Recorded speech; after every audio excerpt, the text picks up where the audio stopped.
Une partie de baby-foot, plus qu'un loisir, un goût de normalité pour ces soldats français.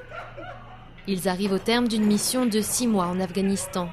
Leur unité était stationnée en Kapisa, mais ils se trouvent désormais à Kaboul et comptent les jours avant le départ. On a plus de temps libre, on a plus le temps de penser à soi-même, de penser au retour en métropole. On n'a plus besoin de s'inquiéter sur quelle mission on va avoir ou repenser aux missions qu'on a eues la veille ou 2 jours avant. On a plus toutes ces inquiétudes.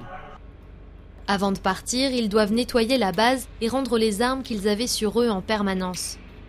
Dans cette province, la plus meurtrière pour l'armée française depuis 2001, les soldats comptaient autant sur leurs fusils que sur la solidarité pour rester en sécurité.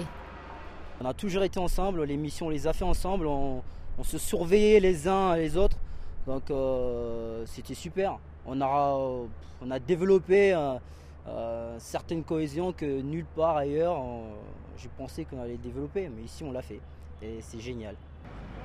Avant de rejoindre la France, les soldats passeront quelques jours à Chypre pour faire le bilan de la mission et se détendre.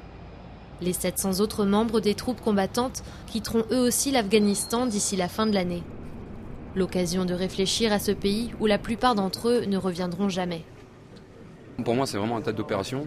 Après l'Afghanistan, c'est un très beau pays, très intéressant, la culture est intéressante, les gens sont intéressants, mais il y a quand même un niveau de risque qui est relativement important et surtout qu'on ne sait pas trop à qui faire confiance. Ces hommes laissent derrière eux 1500 camarades qui vont rapatrier le matériel et continuer à former l'armée afghane avant de rentrer eux aussi au pays l'année prochaine. L'armée française était le 5e contingent le plus important parmi les forces internationales présentes en Afghanistan. Son retrait annonce les autres à venir. Le reste des troupes de l'OTAN doit quitter le pays d'ici 2014.